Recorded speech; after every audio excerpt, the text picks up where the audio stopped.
Maganda yung pagkatubo niya, ang bilis niyang tumangkad at ang bilis lumapad.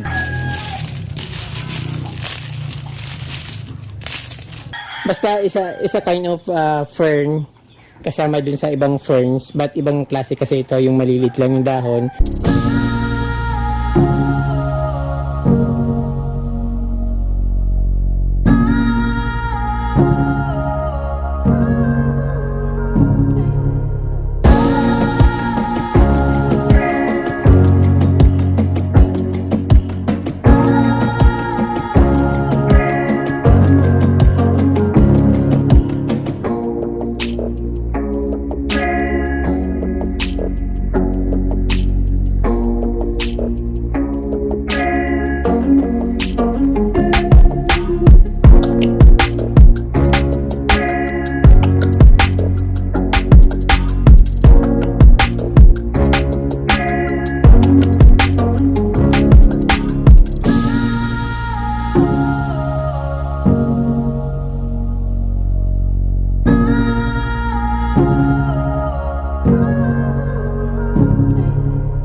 Babad ko muna ng konti sa tubig, then mga after 30 minutes to 1 hour i-replant ko siya dun sa para makapagsimula ulit. Medyo nababawasan na yung matinding ulan, kaya malapit na yung summer,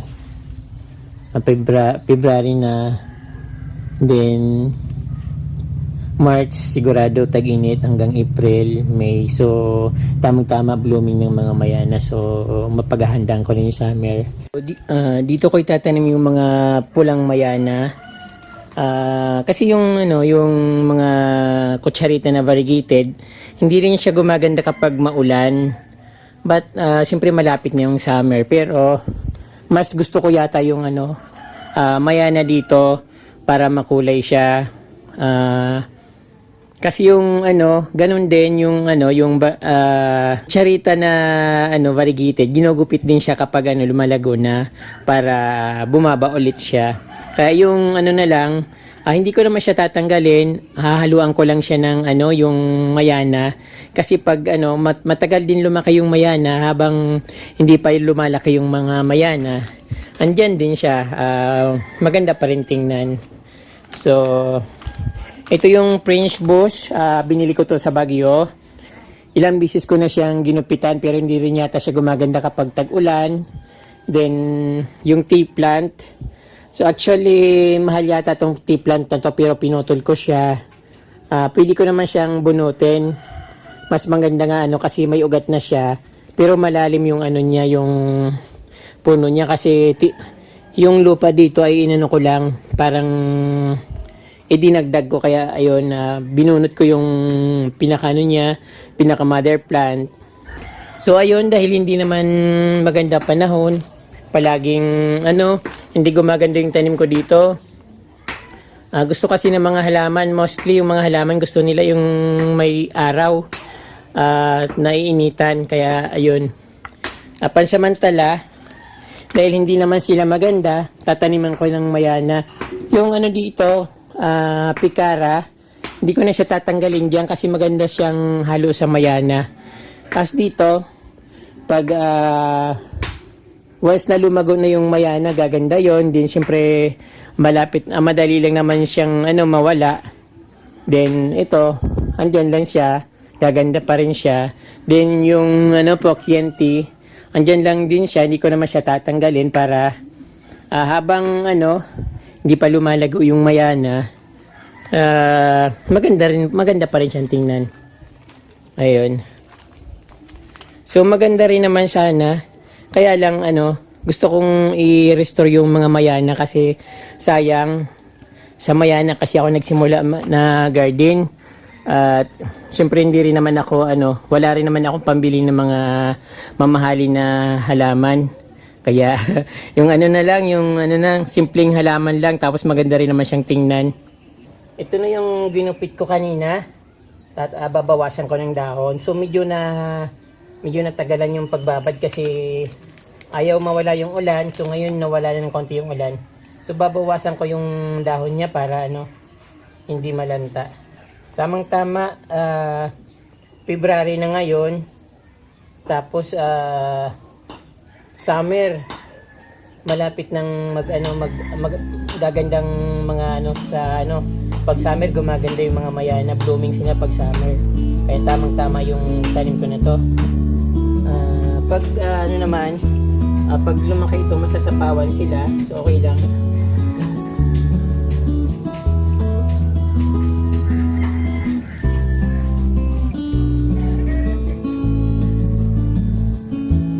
So bago pa man magtag-init, mayroon na silang mga ugat.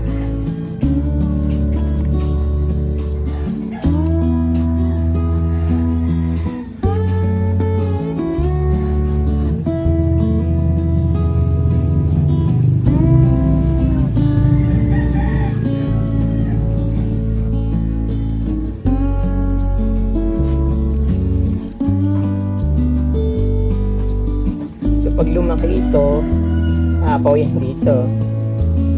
Kasi maliit lang itong ko. Ayun, habang lumalaki sila, masasapawan nyo yung mga kutsarita dito. Pero okay lang kasi gusto ko nang tanggalin talaga itong kutsarita kasi sabi ko pag lalagyan ko ng buhangin dito tapos papalitan ko ng yung mga bromeliads para magandang tingnan.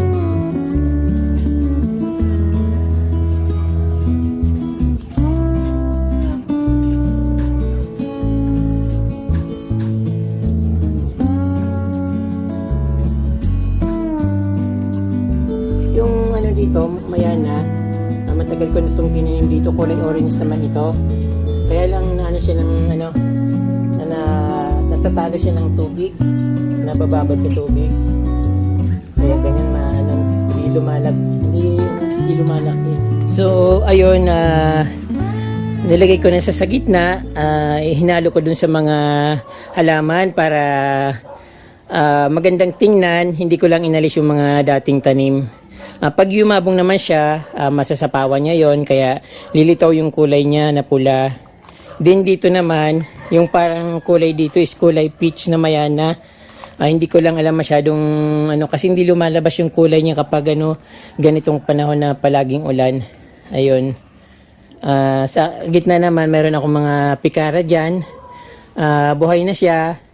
Yung pikara pala gusto niya palagi yung dry yung soil. Mas nabubuhay siya kapag dry ang soil, hindi masyadong nababasa. Pero paminsan-minsan dinidiligan siya kasi kailangan niya rin naman ng water. So ayun yung iba kasi hindi nakakabuhay ng pikara. Ayun, maraming yung mga tanim ko dito na bromeliads, may mga supang na siya. So ito dalawa yung supang. So pag medyo lumaki-laki na siya ng konti, ililipat ko siya dun sa dito. Bala kung dito ilagay yung bromeliads dito sa may mga paso na yan kasi maganda siya tingnan diyan para maaliwalas yung dating niya. Then ito nga bagong ko lang to, bagong gawa, yung pinakita ko dati na malalaking anthurium na magnificum. Dalawang dalawang puno lang binili ko dati, 200 pesos. Din dito masyado siyang lash, sobrang ganda ng pagka nito. Sobrang laki, ang dami-daming dahon. Siyempre meron din ako ditong Milaloni, binigay ito sa akin ng friend ko. Ang laki-laki na niya. Hindi ko na siya maalis sa paso kasi yung ugat niya. Hindi ko na maalis diyan kasi yung mga ugat niya kumapit na dun sa ilalim ng lupa. So kailangan ni baka inisip ko mamatay pag tinanggal ko yung mga ugat. Pero sabi nagsumusupang daw siya. Hindi ko alam kung paano propa niya. Pero ayan, lumalaki na siya. Then ito naman yung kalya lily. Pero alam ko dito peace lily. Pero parang may nakapagsabi sa akin na mother plantita na kalya lily raw.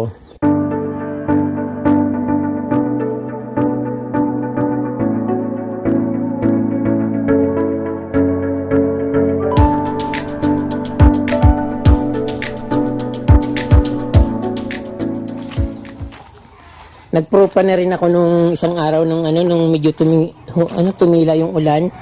Yung mga mayana kasi sayang, sabi ko kailangan makapagpropa na ako. Pero ayun nababad ulit sa tubig. Parang nabubulok na. Pero sana makabawi. Kasi sayang inaubusan ako ng variety ng mayana kakaulan na tunaw na halos.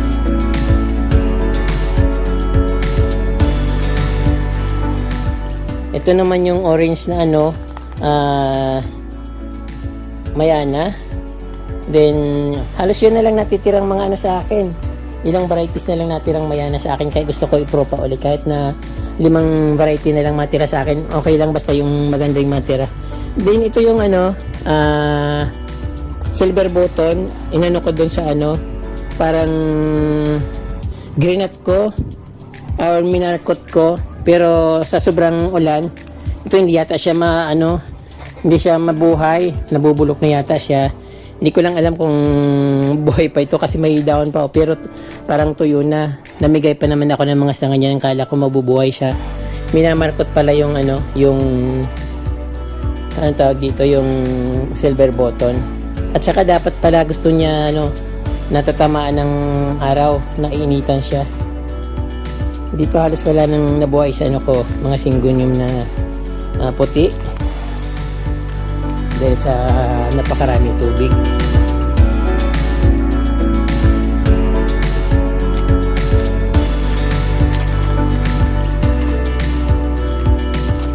Yung ko naman dito, may mga supang na. Yung binili kong giant bromeliad, meron na siyang 2 supang. Ito may supang isa sa ilalim. Sana hindi siya mamatay at dumami ng dumami. Meron din akong mga dito. Yung iba walang supang, pero ito yata maganda to. Parang semi-rare yata itong bromeliad na ito. Kaya maganda rin siyang paramihin. Then ayun, yung iba nasa loob, mga green and white na bromeliads, may mga supang na sila. Ayun, yung tinanim ko dito na begonia star, dumami na. Akala ko hindi na siya dadami kasi parang nawawalan na siya dati. Ayun.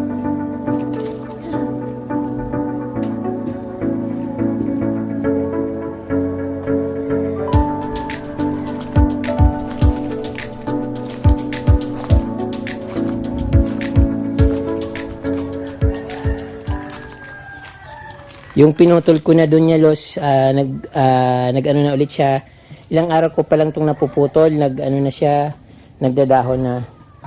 So maganda ilagay dito yung mga bromeliads, yung mga supang. Pag dumami siya, ilagay ko dito para maaliwalas tingnan at magandang tingnan. Tapos kulang pa yata yung white stones ko dito. Ayun, parang magdadagdag pa ako. Pero konting-konti na lang kasi nakakapagod maghakot. Saka konti na rin din naman yung nakukuha sa ilog. Yung Eugenia ko pala dito malaki na siya. Parang 4 months ago pa lang yata ito. Ginupitan ko na siya once. Pero ito kailangan gupitan na naman para madagdagan yung sanga. So tamang-tama i-form ko siya na Christmas tree.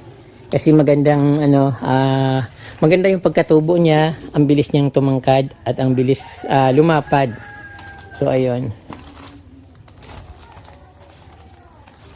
Perfect siya dito sa lugar na ito. Tapos lagyan ko siya ng ilaw sa Christmas sa December kung nandito pa ako. Hindi ko pa masyadong maayos ito.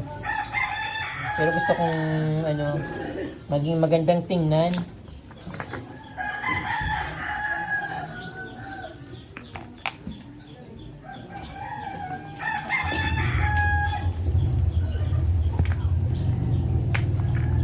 Nilagyan ko na dito dating itong mga to. Kaya lang sabi ko, ano, parang mas maganda yata yung nandito yung ano, yung bromeliads kasi dito na initan. Although tag-ulan pa rin ngayon. Pero gusto ko yung may bromeliads dito.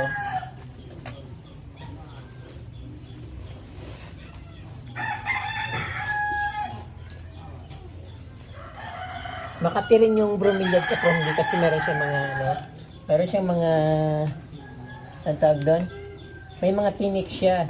Kapag bumaon sa balat mo, makati siya.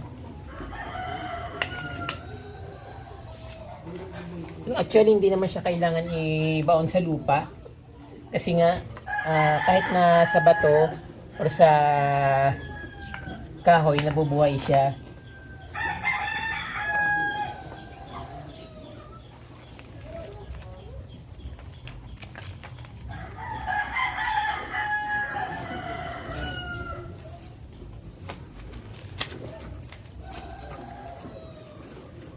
Meron na rin mayan akong nilagay dito para ayun.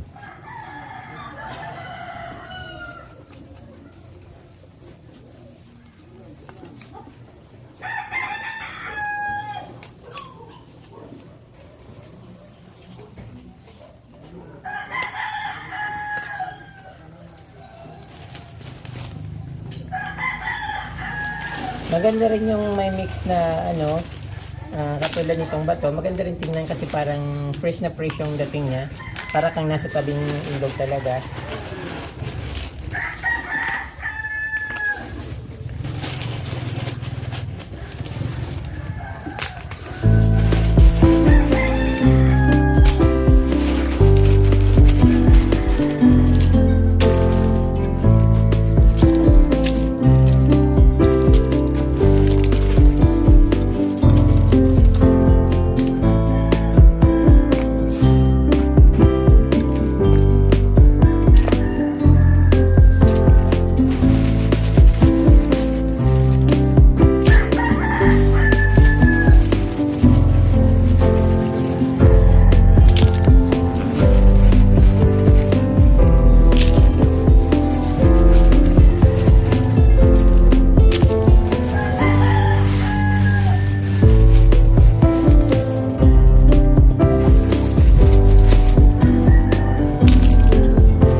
Ayun mga kapromdi, kahit na walang tigil yung ulan dito, paminsan-minsan nakakagawa pa rin ako ng paraan para maayos yung garden dito sa aking backyard. At ayun nga, kahit na madilim yung palaging panahon, nagiging maliwanag pa rin dito sa aking garden dahil sa ginawa kong or nilagay kong mga white stones sa aking pathways dito sa aking backyard garden. At sa even sa ano ko, sa front yard, ganun din. Maganda pa rin naman tingnan, kaya lang medyo nagkakaroon ng mga itim-itim na tinutubuan ng lumot yung mga ano, mga stones. Sabi nila lagyan ko raw ng Clorox, pero hindi siya uubra. Ang dapat diyan kasi lumot lang naman siya. Yung parang ano, pang bomba, yung air wash ba yon tawag doon? Water air wash yung dating ginagamit ko doon sa Manila. So ganun ang dapat gawin dito para bumalik sa puting-puti yung napakaganda kong ano dito, pathways na mga bato-bato.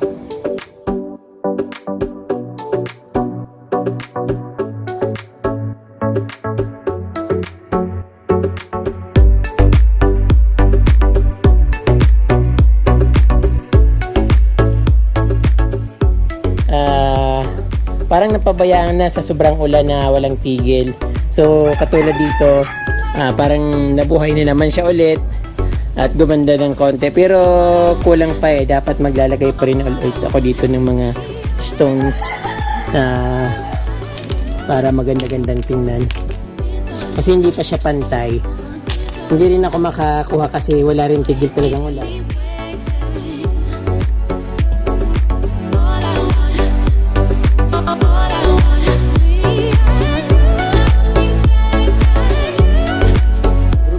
Na yung pag mainit mapula siya, but now dahil tag-ulan at walang nagpapakitang araw, paminsan-minsan lang nawawala pa, ayan, kaya kulay green ang ano niya, yung kulay niya. But alam nyo ka-promdi, isang piraso lang itong tinanim ko na ito, pero ngayon ang dami-dami niya ng supang. Bawat supang tinatanggal ko din, ayan, diyan ko rin dinidikit, tapos ayan katulad nito.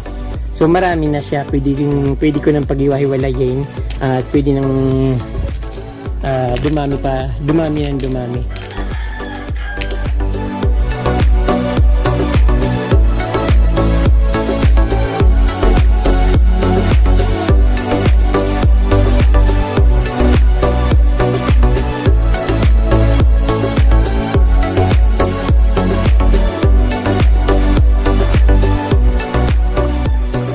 Then yung ito naman yung tawag namin dito sa halaman na ito ay looy-looy. Hindi ko alam kung anong tawag nito sa Tagalog. Basta isa kind of fern kasama dun sa ibang ferns, but ibang klase kasi ito, yung malilit lang yung dahon at hindi naman ito lumalaki talaga, ganyan lang siya. Yumayabong din hanggang mahaba, pero yung form ng dahon niya ganyan lang talaga kaliliit, hindi na siya lumalaki. Mga kapromdi, tinatanong nyo palagi kung bakit wala akong videos, wala akong masyadong upload. Kasi kapromdi, yung panahon dito, talagang walang tigil yung ulan. Halos hindi na nga ako lumalabas ng bahay. Siyempre, nag-iingat din ako kasi hikain ako, bawal sa akin yung palaging nauulanan. Yung kahit papano, may ginagawa pa rin ako dito sa aking garden. Hindi ko naman siya pinapabayaan. Yun nga, minsan inaayos ko pa rin kahit na biglang umaambon, katulad ngayon, kanina lang lumabas yung araw, tapos ngayon biglang dilim na naman at maya maya babagsak na naman yung ulan. At isa pa kapromdi, meron akong pinopost na mga short videos sa YouTube. So sana supportahan nyo rin yung mga short clip ko na 1 minute video. So kasi requirement din yun ng YouTube, kasi pag hindi ako magganon, hindi ko inaccept yung rules ng YouTube na para sa short videos, madidemonetize yung aking YouTube. Kaya inaccept ko na lang, at hindi naman mahirap na mag-upload ng 1 minute video. Siyempre tuloy-tuloy pa rin yung yung dating gawin na ginagawa kong video na almost half hour. Kaya lang ngayon po ay hindi ako masyadong nakakapag-video dahil sa panahon natin ngayon. Ngayon nga February na, pero maulan pa rin halos araw-araw. Although sa ibang lugar nakikita na yung araw po, nagpapakita na palagi, pero dito sa amin sa Lagunoy, bayan ng Lagunoy, nagpapakita rin naman, kaya lang mga 30 minutes lang ulan na naman, then mawawala yung ulan, tapos papakita naman yung araw, then tutudo na naman yung bagsak ng ulan na napakalakas. So kaya yun, hindi ako nakakapag-video madalas. So ngayon kapromdi, maraming pong salamat sa inyong pag-support, at alam ko inaabangan nyo palagi yung aking video, at sana tuloy-tuloy pa rin po yung pag-abang nyo, kasi tuloy-tuloy pa rin naman po ako mag-video at magba-vlog. Kung hindi man dito sa aking garden, sa ibang garden naman, at kung saan akong mapuntang lugar. So ayan po, marami pong salamat sa inyong support at huwag niyo pong kalimutan na mag-subscribe at pindutin po yung notification bell para updated po kayo sa aking mga bagong post na videos. Marami pong salamat at Diyos mabalos.